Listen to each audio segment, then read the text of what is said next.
Bapa yang ada di dalam surga, terimalah segala puji sembah kami pada sore hari ini. Kami ada di altar-Mu, kami siap mendengarkan suara-Mu. Kami siap Tuhan untuk Engkau berbicara kepada kami sekalian pada sore hari ini. Urapi hamba-Mu yang akan menyampaikan kebenaran firman Tuhan saat ini. Sembunyikan hamba-Mu di belakang kemuliaan salib-Mu Tuhan. Jadikan hamba-Mu saluran yang bersih, sehingga berkat yang Engkau siapkan bagi seluruh jemaat-Mu, baik yang ada dalam ruangan ini maupun yang sedang mengikuti secara streaming Tuhan, agar Engkau memberkati kepada semua yang siap untuk mendengar suara-Mu. Kendalikan Tuhan bagian ini dengan urapan kuasa Roh Kudus-Mu. Berkat itu dapat kami terima dengan sepenuhnya. Terpujilah bagi nama-Mu Tuhan. Kami menyerahkan semuanya di dalam tangan-Mu. Di dalam nama Tuhan Yesus Kristus, semua yang siap diberkati Tuhan katakan amin. Puji Tuhan. Silakan duduk Bapak Ibu dan Saudara sekalian. Shalom. Puji Tuhan. Saya ingin menyapa kepada saudara-saudara juga yang mengikuti acara ibadah ini secara streaming. Biarlah juga akan diberkati sore hari ini. Saya percaya Tuhan ada bersama-sama dengan kita. Amin, saudara sekalian, puji Tuhan. Kita sudah memasuki bulan Februari, Bapak Ibu dan saudara sekalian. Maka di dalam bulan Februari ini, tema kita sepanjang bulan ini adalah berbicara tentang keluarga dan finansial. Dan kebetulan saya mendapat giliran yang pertama untuk berbicara tentang keluarga. Lalu judulnya adalah disiplin rohani dalam keluarga. Khususnya untuk ibadah jam 6 sore, mungkin ada di antara saudara-saudara sekalian yang masih muda, yang belum berkeluarga, melihat judulnya seperti ini, mungkin saudara akan katakan, wah firman Tuhannya ini bukan buat saya, ini adalah untuk mereka yang sudah menikah, apalagi yang sudah punya anak, ini cocok. Tapi saudara sekalian, pada waktu saudara nanti mendengarkan kebenaran firman Tuhan ini, harapan saya adalah saudara bisa menempatkan diri saudara sesuai dengan keadaan saudara sekarang ini. Kalau bagi saudara-saudara yang muda yang sedang berpacaran dan sedang merencanakan untuk membangun rumah tangga, jadikan kebenaran firman Allah ini menjadi bekal untuk saudara memasuki dalam rumah tangga saudara. Bagi saudara dan saya yang sudah berkeluarga, marilah kita memeriksa diri kita kembali, apakah kita sudah atau belum, atau masih melakukan disiplin rohani dalam keluarga kita. Kemungkinan juga saudara katakan, saya belum punya pacar, saya belum punya teman untuk bisa nantinya akan dijadikan pasangan hidup saya. Marilah saudara sekalian, kalau saudara berbicara keluarga, mungkin saudara tinggal dalam kos-kosan, yang menjadi keluarga adalah orang-orang yang ada di sekeliling kita ini. Terapkanlah kebenaran firman Tuhan ini supaya kita masing-masing dapat menikmati berkat Tuhan lebih lagi. Saya harap firman Tuhan sore hari ini akan menjadi berkat bagi kita semua. Kita akan mempelajari bersama-sama yaitu disiplin rohani dalam keluarga. Untuk melihat tema ini saudara sekalian, maka penting bagi kita sekalian untuk kita melihat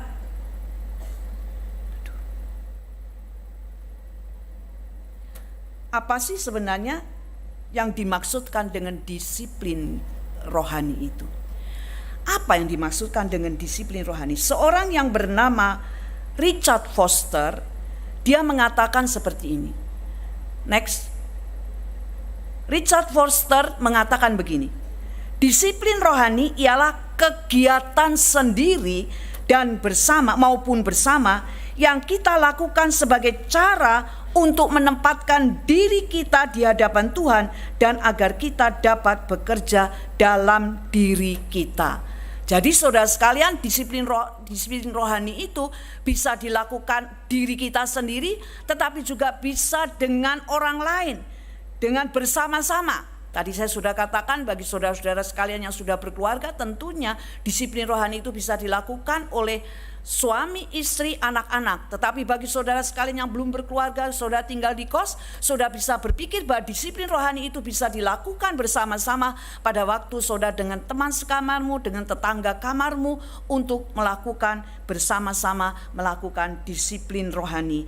Dengan tujuan apa dalam ayat ini adalah pengertian Richard Foster ini mengatakan adalah sebagai cara untuk kita menempatkan diri kita di hadapan Tuhan sehingga Tuhan dapat bekerja dalam hidup kita. Sekali lagi, Richard Foster mengatakan bahwa disiplin rohani itu bisa bersifat pribadi tetapi juga bisa bersifat bersama-sama kelompok dengan satu pengertian. Pada waktu kita melakukan kegiatan itu, kita sedang menempatkan diri kita kepada Tuhan dan Tuhan bisa bekerja dalam kehidupan kita. Kita akan melihat lebih lanjut saudara sekalian.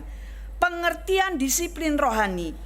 Disiplin rohani merupakan suatu ketekunan orang percaya ketika menghadap Tuhan sehingga ibadah berjalan dengan baik dan benar. Banyak orang-orang Kristen saudara sekalian yang beribadah kepada Tuhan hanya menjadikan rutinitas, menganggap yang penting aku ke gereja, yang penting aku berdoa, yang penting aku membaca firman Tuhan. Tetapi kita tidak tahu maksud dan tujuan apa kita melakukan itu. Di dalam pengertian disiplin rohani adalah merupakan adanya ketekunan dalam diri kita sehingga kita bisa beribadah kepada Tuhan dengan benar.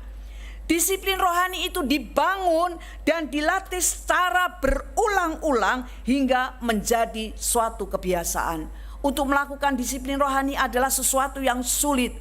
Mungkin setelah saudara mendengarkan kebenaran firman Allah ini tergugah hatimu, lalu saudara mengambil keputusan, baik Tuhan, mulai besok pagi aku akan bangun pagi-pagi dan aku akan melakukan disiplin rohani dalam doaku Tuhan. Tapi baru berjalan 2-3 hari, mungkin hari yang keempat saudara sudah mulai lupa lagi dan tidak melakukannya lagi. Sementara saudara sekalian, pengertian tentang disiplin rohani itu harus dibangun, dilatih berulang-ulang. Ada saatnya kita jatuh bangun, ada saat-saatnya kita mulai malas untuk melakukan disiplin rohani. Tetapi itu harus dilatih terus, dibutuhkan waktu sehingga tanpa disadari menjadi satu kebiasaan. Pagi hari saya dengan Pak Simon sudah mendusin, setiap bangun pagi jam 4 pagi itu sudah seperti terbiasa menjadi bangun pagi untuk langsung untuk kita berdoa, menyembah Tuhan, membaca firman Tuhan dan selanjutnya sampai kira-kira 5:30 dan kemudian melanjutkan dengan segala kegiatan yang ada. Itu secara sepertinya sudah terbangun seperti itu, menjadi kebiasaan. Disiplin rohani memberikan pengertian adalah adanya menjadi satu kebiasaan. Maaf saudara sekalian, ini tadi di set.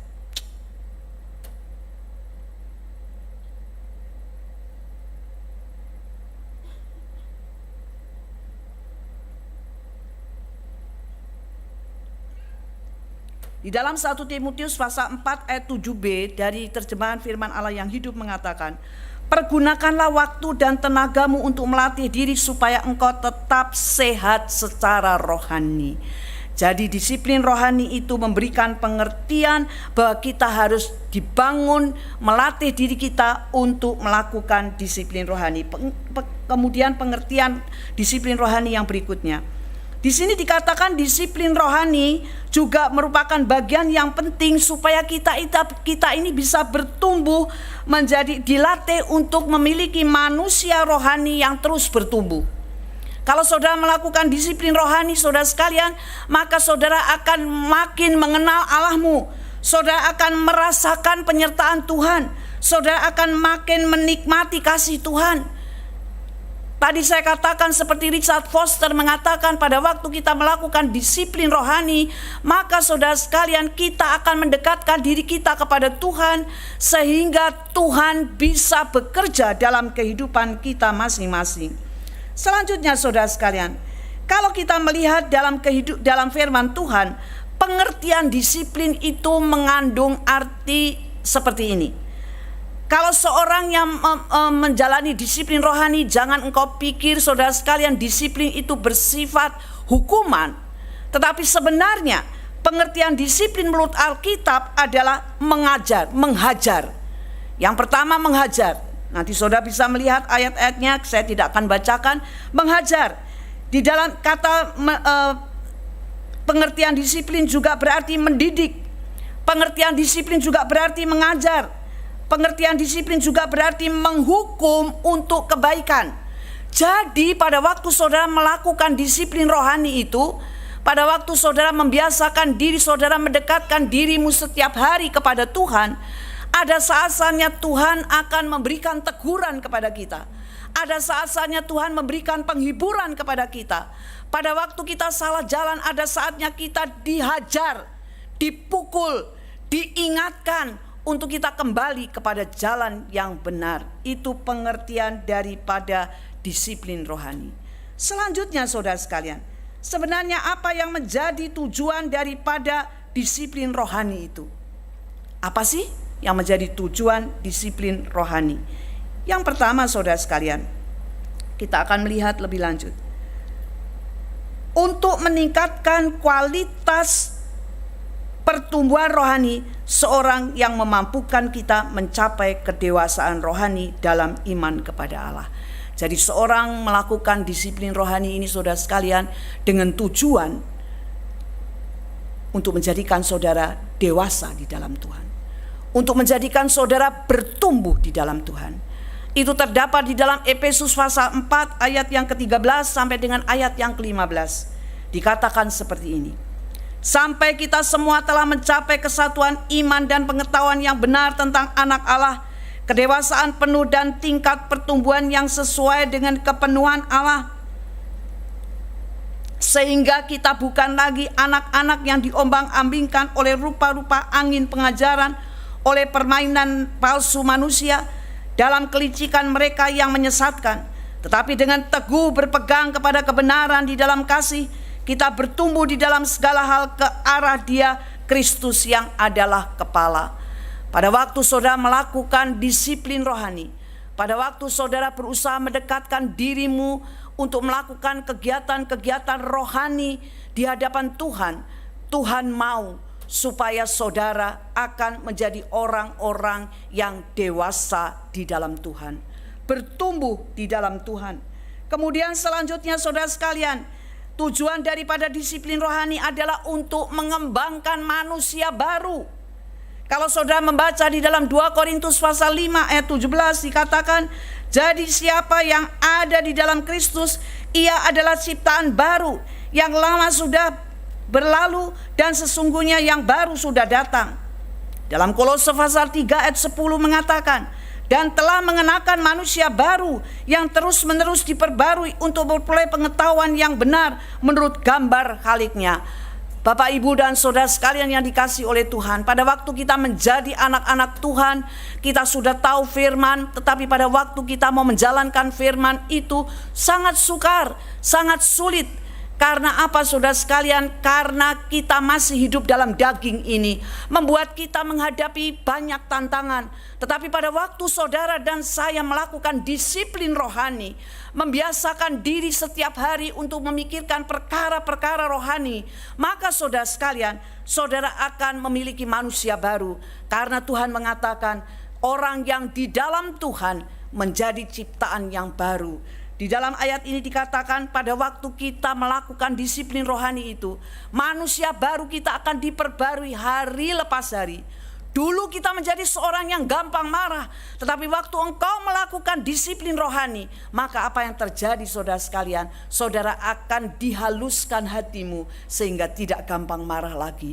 Itu tidak terjadi secara bim salah bim, tetapi dibutuhkan latihan, dibutuhkan pengalaman-pengalaman dalam hidup kita ini sampai akhirnya kita memperoleh manusia baru itu. Tujuan disiplin rohani untuk menjadikan kita manusia baru. Jadi sekali lagi saudara sekalian, sebelum saya masuk kepada disiplin rohani dalam keluarga, kita memahami bahwa disiplin rohani bisa dilakukan secara pribadi, tetapi juga bisa dilakukan secara bersama-sama dengan satu tujuan, untuk kita bertumbuh menjadi dewasa di dalam Tuhan, dan kita memiliki karakter yang sesuai dengan karakter Kristus, sehingga kehidupan kita memuliakan nama Tuhan.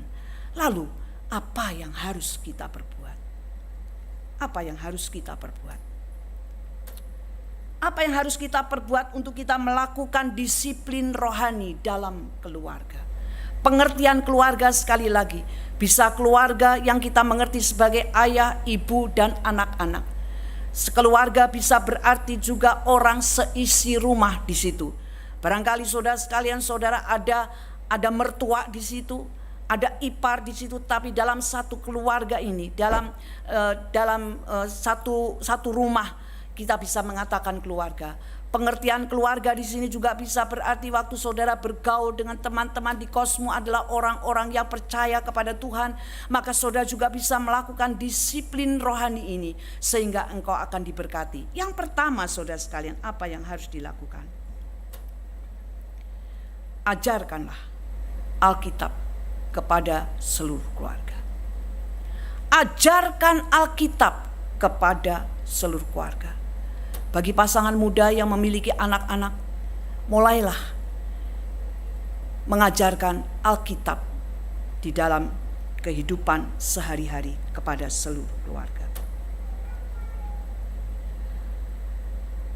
Di dalam Ulangan pasal yang ke-6, ayat yang ke-6 sampai dengan ayat yang ke-9, kita akan melihatnya bersama-sama, saudara sekalian. Kita membacanya. Ulangan pasal 6 ayat 6 sampai dengan 9 mengatakan begini. Apa yang kuperintahkan kepadamu pada hari ini haruslah engkau perhatikan. Haruslah engkau mengajarkannya berulang-ulang kepada anak-anakmu dan membicarakannya apabila engkau duduk di rumahmu, apabila engkau sedang dalam perjalanan, apabila engkau sedang berbaring, dan apabila engkau bangun. Di dalam ayat ini dikatakan, saya mengambilnya dalam ayat yang ke-6 dan ayat yang ke-7, saudara sekalian. Di situ dikatakan demikian, bahwa dalam ayat ini dikatakan bahwa kita harus mengajarkan Alkitab itu berulang-ulang dan membicarakannya. Saya lupa tulis ayat yang ke-8 dan 9, belum saya tata di sini. Oke, kita lihat aja yang 6 dan 7. Mengajarkannya berulang-ulang kepada anak-anakmu dan membicarakannya apabila engkau duduk di rumahmu, apabila engkau sedang dalam perjalanan, apabila engkau berbaring, dan apabila engkau bangun. Saudara bisa melihat, saudara sekalian, bahwa penting bagi kita untuk melakukan itu, di mana kita harus mempelajari Alkitab itu berulang-ulang. Dilakukan menjadi satu kebiasaan. Kenapa sih saudara sekalian kita harus belajar Alkitab? Karena Alkitab ini memberikan manfaat yang besar kepada kita sekalian. Mari kita lihat bersama-sama di dalam 2 Timotius 3 ayat 15 dan 16 yang berbicara tentang manfaatnya belajar firman Tuhan. Ingatlah juga bahwa dari kecil engkau sudah mengenal kitab suci yang dapat memberikan hikmat kepadamu dan menuntun engkau kepada keselamatan oleh iman kepada Yesus Kristus. Segala tulisan yang diilhamkan Allah memang bermanfaat untuk mengajar, untuk menyatakan kesalahan, untuk memperbaiki kelakuan, dan untuk mendidik orang dalam kebenaran. Jadi saudara sekalian, manfaat untuk kita belajar firman Tuhan itu adalah yang pertama memberi hikmat, yang kedua menuntun kepada keselamatan, next. Yang ketiga mengajar, yang keempat menyatakan kesalahan, yang kelima mengatakan memperbaiki kelakuan, dan yang terakhir mendidik orang dalam kebenaran. Jadi saudara sekalian, kalau saudara belajar Alkitab, membaca Alkitab, bukan asal dibaca saja, sambil lalu dibaca, tetapi kita harus merenungkan, kita harus memperhatikan dengan baik. Karena Alkitab ini bukan buku biasa, tetapi Alkitab ini adalah buku yang luar biasa. Karena Alkitab itu berisi kitab-kitab yang diilhamkan oleh Allah. Di dalamnya ada rema yang bisa diberitahukan kepada kita sekalian. Lewat Alkitab inilah saudara dan saya bisa memiliki pedoman hidup. Pada waktu saudara sedang bingung, tidak tahu apa yang harus diperbuat, saudara dan saya belajar Alkitab dengan sungguh, maka engkau akan dituntun oleh Tuhan melihat perkara-perkara yang besar. Marilah saudara sekalian, biasakan diri kita untuk belajar Alkitab. Terutama bagi para orang tua yang memiliki anak-anak, ajarkanlah kepada anak-anak itu sejak kecil. Saudara bisa perhatikan, kenapa sih kok kita mesti mengajarkannya sejak kecil? Kalau kita membaca dalam 2 Timotius pasal yang ketiga ayat 15 tadi dikatakan bahwa ingatlah juga bahwa dari kecil engkau mengenal kitab suci. Timotius masih kecil, dia sudah belajar mengenal kitab suci. Saya mau cerita sedikit tentang Timotius ini, saudara sekalian. Ayat ini hanya mengatakan bahwa Timotius sejak kecil itu belajar firman Tuhan, mengerti firman Tuhan, dibimbing oleh ibu dan neneknya. Neneknya Lois, ibunya Enike. Dia dibimbing, dia dituntun dengan baik. Dan apa yang terjadi, saudara sekalian? Pada satu saat waktu orang tuanya ini mendidik Timotius untuk mengenal Tuhan, untuk belajar Alkitab, satu kali Rasul Paulus datang ke kotanya di daerah Listra dan Listra. Apa yang terjadi, saudara sekalian? Waktu dia mendengar Rasul Paulus itu berkhotbah di situ, Timotius tergerak hatinya. Dan firman Allah mengatakan, Rasul Paulus waktu melihat Timotius mengatakan dia adalah orang yang baik. Dan dikatakan boleh aku bawa dia. Dan firman Tuhan mengatakan akhirnya Timotius dibawa oleh Rasul Paulus keliling memberitakan Injil. Dia yang muda ini akhirnya bertumbuh terus dalam pengenalannya akan Tuhan. Pada waktu dia ikut bersama-sama dengan Paulus, belajar banyak daripada kehidupan Paulus, belajar banyak tentang firman Tuhan. Dan apa yang terjadi, saudara sekalian? Dalam usia muda, dia telah dipilih menjadi seorang hamba Tuhan, menjadi seorang gembala sidang di kota besar, kota Efesus. Kota Efesus adalah kota pelabuhan, kota yang di tempat itu banyak orang-orang pandai. Tetapi Timotius yang sejak kecil belajar firman Tuhan telah dipakai oleh Tuhan menjadi alat kemuliaannya. Dan saudara bisa tahu akhirnya Paulus memakai Timotius ini menjadi alat kemuliaan. Allah memakai Paulus menjadi satu alat untuk membimbing Timotius menjadi seorang yang bisa memuliakan nama Tuhan. Demikian juga dengan saudara dan saya. Marilah, bagi para orang tua yang memiliki anak-anak, jangan tunggu nanti setelah besar, tetapi sejak kecil bawalah mereka kepada Tuhan. Kenalkan mereka tentang pengertian kebenaran firman Allah dengan baik. Maka saudara sekalian, semua yang ditanamkan itu akan menjadi dasar yang sangat kuat untuk masa-masa yang akan datang. Bagi saudara sekalian orang muda, janganlah menganggap itu sudah terlambat, masih bisa dikejar. Lakukanlah. Kalau engkau ingin mengalami pengalaman dengan Tuhan, rasa dekat dengan Tuhan, belajarlah Alkitab, mempelajarinya dengan sungguh-sungguh. Saudara sekalian, kalau kita melihat, kenapa sih kita kok mesti mengajar sejak dari kecil? Kenapa? Waktu kecil adalah waktu yang tepat untuk meletakkan dasar firman Tuhan. Seorang anak kecil yang diajarkan kebenaran firman Tuhan tidak banyak protes. Dia akan menerima apa yang diajarkan. Jadi sejak kecil. Lalu kemudian, kenapa dari sejak kecil kita harus belajar Alkitab? Sedini mungkin kita belajar Alkitab, karena Alkitab itu bisa menjadi pedoman dalam kehidupan kita. Mengapa kita harus mengajar? Mengapa kita sejak kecil kita mengajar Alkitab? Karena sekali lagi, pada usia yang muda itulah menjadi dasar yang paling kuat untuk bertumbuh di dalam Tuhan. Oleh sebab itu saudara sekalian, dikatakan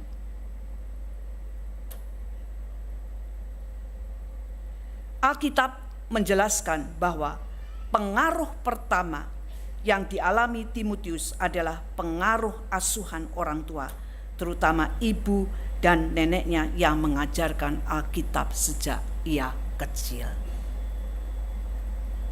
Pertanyaan saya, dengan keadaan saudara sekarang ini, apakah setiap hari saudara membaca Alkitab, merenungkan Alkitab, menjadikan firman Allah yang di dalam Alkitab itu pedoman dalam hidupmu. Jangan tunda.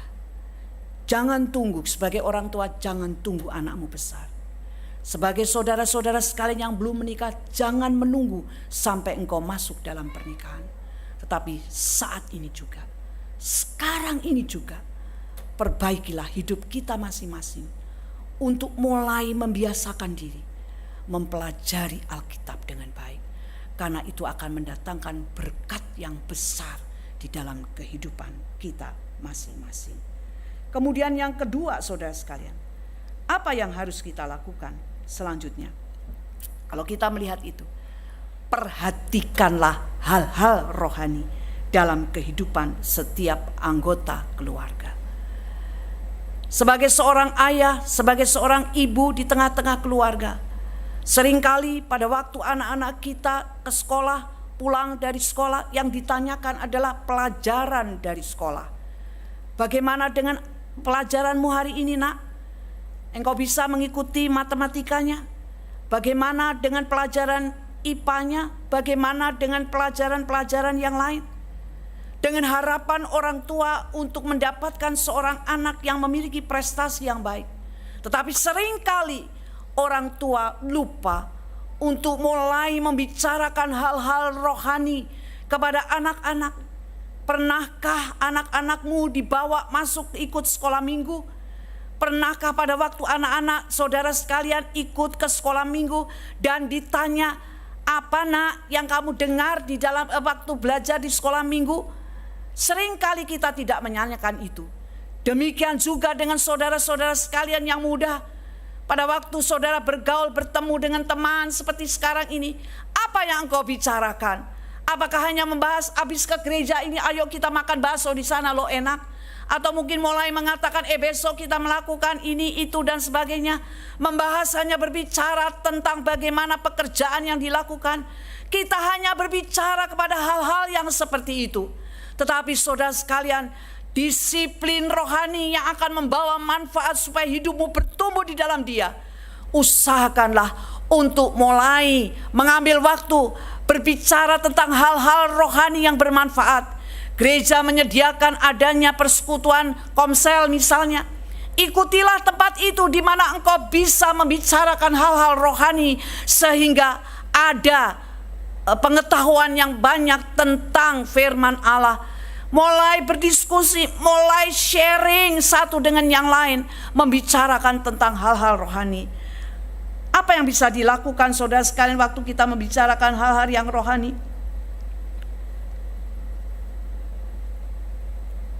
Ceritakanlah tentang pengalaman pribadi orang tua dengan Tuhan.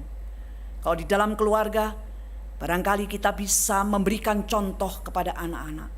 Lalu pada waktu kita mengalami pengalaman-pengalaman dengan Tuhan, maka katakan itu, ceritakan itu kepada mereka, menceritakan. Yang kedua, kita harus memperhatikan hubungan anak itu dengan Tuhan, bagaimana kerohaniannya. Saya mempunyai 3 orang anak pada waktu masih kecil, cara bertumbuh dalam pengertian firman Tuhan itu berbeda-beda. Salah satu, saya punya 3 anak, 1 perempuan, laki, dan kemudian perempuan. Yang laki ini tanggap sekali dengan kebenaran firman Allah. Sehingga dalam usia yang kecil pada waktu kami mengadakan mezbah keluarga, dia bisa berdoa dengan panjang lebar, dengan luar biasa. Dia mulai mendoakan orang ini, itu dan sebagainya. Sementara kakak dan adiknya itu tidak bisa melakukan itu. Lalu saudara sekalian, apa yang terjadi? Dia bisa menceritakan kepada kami apa yang dilakukan. Pernah satu kali saudara sekalian, dia ingin mendapatkan burung dara, sepasang burung dara, burung merpati maksud saya, burung merpati. Lalu apa yang terjadi saudara sekalian? Ada tetangga yang mengatakan, bahwa punya burung merpati. Tapi sebelum itu, setiap malam waktu kami berdoa bersama-sama, dia selalu mengatakan, Tuhan, aku mau minta sepasang burung merpati. Kakaknya mengatakan, cuman burung merpati aja kau minta sama Tuhan, katanya. Digangguin begitu, tapi dia terus berdoa. Satu kali tetangga memiliki burung merpati dan mengatakan, Nyo, mau gak kamu burung merpati ini? Mau mau langsung dia bawa burung merpati itu dari ruangan, dari tempat yang jauh. Dia berteriak dan mengatakan, "Mami, doaku dijawab. Aku dapat sepasang burung merpati." Ada pengalaman yang luar biasa. Dan sekarang saudara sekalian, dia sudah menikah sekarang ini. Dan apa yang terjadi? Apa yang ada itu, satu saat dia di mobil dia katakan begini, "Mami, aku berterima kasih Mami. Waktu kecil seringkali aku membangkang, seringkali aku marah-marah Mami. Tetapi aku sekarang mengerti apa yang diajarkan Mami, Papi pada waktu itu sangat bermanfaat saat ini. Beberapa waktu yang lalu temanku yang sama-sama menjadi orang Kristen hampir saja bunuh diri karena tidak mampu menghadapi kehidupan ini, mengatakan putus asa. Tapi puji Tuhan, aku bisa memberikan nasihat dan mengingatkan dia kembali. Lalu dia katakan, "Puji Tuhan ya Mami, aku bisa kuat menghadapi kehidupan ini." Bapak, Ibu dan saudara sekalian yang dikasihi oleh Tuhan, lakukanlah disiplin rohani ini. Dengan apa? Janganlah kita hanya membicarakan hal-hal masa depan untuk perkara-perkara yang bersifat jasmani saja. Tapi ambil waktu untuk berbicara tentang hal-hal rohani. Di antara teman-teman di kosmu, di antara teman-teman di pekerjaanmu, sebagai yang mungkin itu menjadi keluargamu saat ini. Tetapi juga bagi saudara-saudara sekalian yang memiliki keluarga, marilah membina anggota keluargamu. Untuk apa saudara sekalian? Untuk membiasakan diri berbicara membicarakan hal-hal rohani kepada Tuhan, tentang Tuhan kepada kita sekalian. Nama Tuhan akan dimuliakan. Puji nama Tuhan.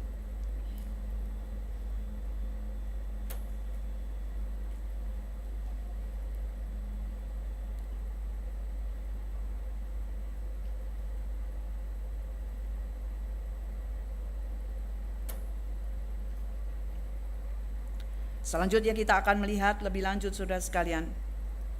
Yang selanjutnya untuk pengertian bahwa kita membicarakan hal rohani, yaitu ajarkanlah dia tentang nilai-nilai kehidupan, tujuan hidup dan kebenaran.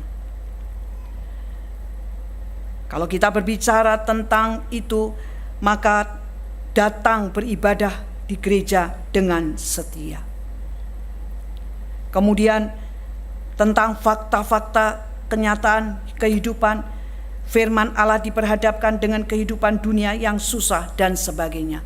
Setelah kita mempelajari kebenaran firman Tuhan itu, biasakanlah diri kita untuk membawa anak-anak ini mempraktekkan atau menerapkan kebenaran firman Allah itu dalam kehidupan mereka.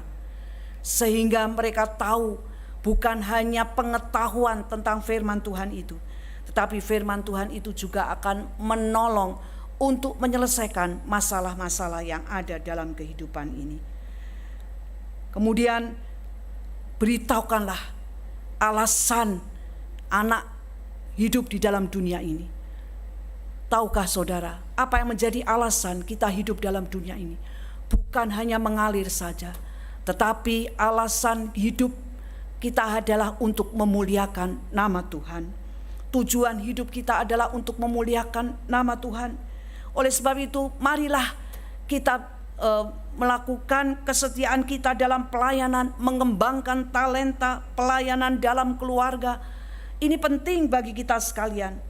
Kalau kita mengajarkan ini dalam kehidupan sehari-hari, di mana kita juga menerapkan kebenaran-kebenaran firman Tuhan itu dalam peristiwa-peristiwa kehidupan kita, maka nama Tuhan akan dimuliakan.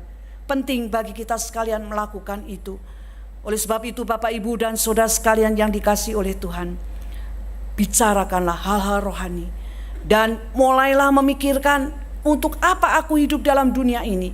Saling berdiskusi satu dengan yang lain bagi saudara yang belum menikah. Tetapi bagi saudara yang sudah berkeluarga, marilah kita mau mengatakan kepada Tuhan dan membimbing dan mengarahkan. Saya bisa bersaksi sedikit dengan ketiga anak saya.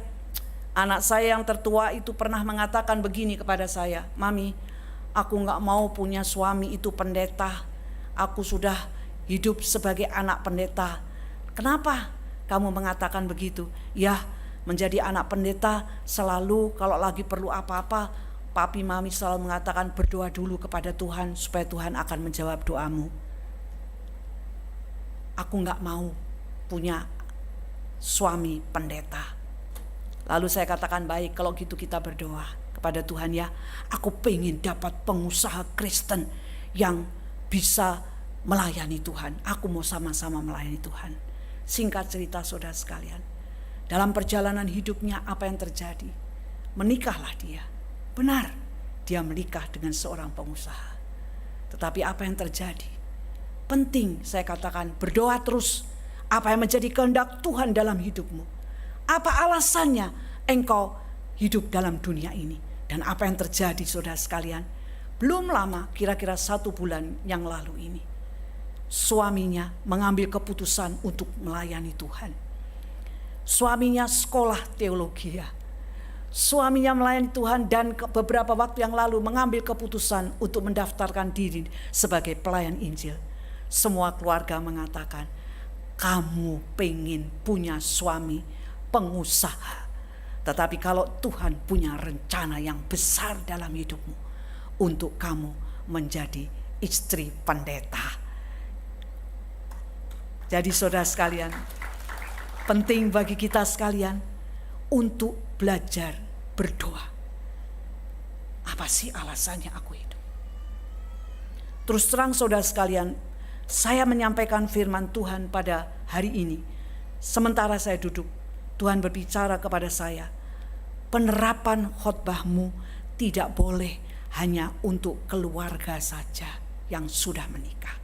Tetapi penerapan khotbah yang harus kamu sampaikan harus berbicara tentang keluarga, yaitu bagi saudara-saudara sekalian yang belum menikah. Tadi saya katakan, siapa keluargamu? Teman-teman sekosmu yang mungkin dia orang Kristen, teman-teman di gereja ini yang bisa menjadi keluarga.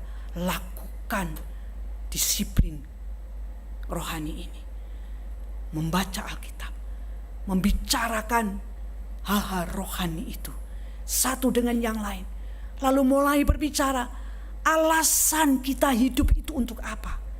Dulu saya tidak pernah berpikir untuk saya menjadi seorang pendeta saudara sekalian, tetapi Tuhan mengarahkan. Kemarin ada orang yang kemarin saya lupa, Pak Simon atau siapa, kamu bosan gak toh? Atau siapa yang tanya kepada saya, karena ada seorang yang mengatakan begini, saya sudah bosan melayani Tuhan. Lalu ada yang tanya kepada saya, bosan kamu melayani Tuhan? Enggak, aku enggak pernah bosan. Tahun ini Pak Simon sudah melayani 50 tahun melayani pekerjaan Tuhan, tetapi tidak pernah bosan. Bukan satu kebanggaan saudara, tetapi penting bagi kita kalau kita membiasakan diri kita melakukan disiplin rohani. Yang terakhir yang perlu kita lakukan, selain berbicara tentang hal yang rohani, adakanlah mezbah keluarga. Bagi yang sudah berkeluarga, adakan mezbah keluarga. Bagi yang belum keluarga, siapa yang menjadi keluargamu sekarang ini yang belum punya pasangan hidup dan sebagainya, siapa yang bisa dilakukan? Lakukanlah bersama-sama. Berdoa bersama-sama. Karena dengan mezbah keluarga itu ada banyak manfaatnya pada waktu kita melakukan mezbah keluarga ini. Kita akan belajar lebih dalam lagi dengan Tuhan. Kita bisa melihat banyak hal saudara sekalian. Kesempatan untuk memberikan pengertian pengajaran rohani, menambah pengetahuan firman Tuhan, mengajarkan kehidupan doa, dan pada waktu kita melakukan mezbah keluarga, kita akan ada persatuan di dalam keluarga. Hari ini anak-anak kami sudah menikah. Satu saat saya menderita sakit kanker, membuat Pak Simon sebagai kepala keluarga mengatakan penting bagi kita untuk mengadakan mezbah keluarga. Seringkali kita berpikir mezbah keluarga hanyalah pada waktu anak-anak masih bersama-sama dengan orang tuanya belum menikah. Kalau anak-anak masih kecil, sampai anak-anak lepas dari rumah, membentuk rumah tangga sendiri. Tetapi pada waktu saya mengalami sakit yang parah itu, Pak Simon mengambil keputusan karena Tuhan berbicara kepada Pak Simon sebagai kepala keluarga, mengatakan kalaupun mereka sudah berkeluarga, tetapi mezbah keluarga besar dari keluarga Simon penting. Dan tahukah saudara, sejak saat itu sudah berjalan lebih 4 tahun ini, kami selalu mengadakan mezbah keluarga antara jam 9, setengah 10 malam. Kami berdoa bersama-sama. Kami lakukan itu untuk membangun supaya seluruh keluarga kami adalah bertumbuh di dalam Tuhan sesuai dengan rencana Tuhan. Yang satu anak saya besar ada di Surabaya. Yang kedua tinggal di Bintaro. Yang ketiga bersama-sama dengan kami. Kami lakukan itu dengan video call dan berdoa bersama-sama. Hasilnya sungguh luar biasa. Ada kesatuan, ada kekuatan iman untuk bersama-sama bergandeng tangan melakukan perkara-perkara yang Tuhan kehendaki. Dan itulah tandanya, salah satunya anak saya sekarang menjadi istri pendeta karena suaminya telah mengambil keputusan untuk menjadi seorang hamba Tuhan. Saya percaya dalam perjalanan selanjutnya pasti ada hal-hal yang besar yang bisa terjadi. Oleh sebab itu saudara sekalian, marilah pada malam hari ini kita memeriksa hati kita masing-masing. Sejauh mana kita sudah mengiring kepada Tuhan. Sejauh mana saudara dan saya melakukan disiplin rohani? Apakah masih bolong-bolong untuk berdoa? Masih bolong-bolong untuk membaca firman Tuhan? Hanya saat-saat membutuhkan pertolongan darurat kita baru datang kepada Tuhan? Ataukah kebiasaan yang kita lakukan dengan melakukan doa saat teduh, membaca firman Tuhan, menerapkan kebenaran firman Allah itu setiap hari menjadi satu kebiasaan sehingga kita memiliki manusia rohani itu dengan sungguh saudara sekalian, maka saya percaya Tuhan akan menolong kita masing-masing bertumbuh di dalam Dia dan mengalami pengalaman-pengalaman dengan Tuhan. Pada akhirnya saudara sekalian, kesimpulan daripada semuanya, boleh next kepada slide yang terakhir. Keluarga menjadi tempat yang subur bagi persemaian iman. Di dalamnya ada pemupukan, ada pemeliharaan, perawatan iman. Dan kemudian saudara sekalian, pada akhirnya kesimpulannya, jadikanlah disiplin rohani dalam keluargamu. Jadikanlah disiplin rohani dengan orang-orang yang ada di sekitarmu yang engkau anggap sebagai keluarga saat ini di perantauan ini. Ajarkanlah Alkitab kepada seluruh anggota keluarga. Perhatikanlah hal-hal rohani dalam hidup seluruh anggota keluargamu tentang nilai kehidupan, tujuan hidup dan kebenaran. Kemudian adakanlah mezbah keluarga. Sekali lagi, bagi saudara yang belum menikah, belajarlah Alkitab. Mulailah berbicara satu dengan yang lain untuk saling sharing tentang kebenaran firman Tuhan, mempelajari tentang hal-hal rohani, dan kemudian ikutilah komsel untuk engkau bisa mengadakan mezbah keluarga. Bagi keluarga-keluarga, jangan tunggu anakmu besar, tetapi biarlah sejak kecil engkau ajarkan Alkitab, engkau ajarkan kebenaran-kebenaran firman Allah. Tuntun mereka untuk mengerti siapa Tuhan itu sebenarnya. Dan biasakan dirimu untuk melakukan mezbah keluarga. Maka Tuhan akan memberkati hidup saudara sekalian. Amin. Kita mau tunduk kepala bersama-sama pada malam hari ini. Haleluya. Haleluya Yesus. Haleluya. Haleluya.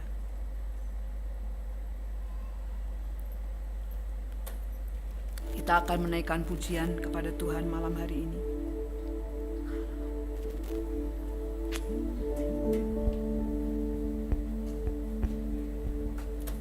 Bersama keluargaku melayani Tuhan.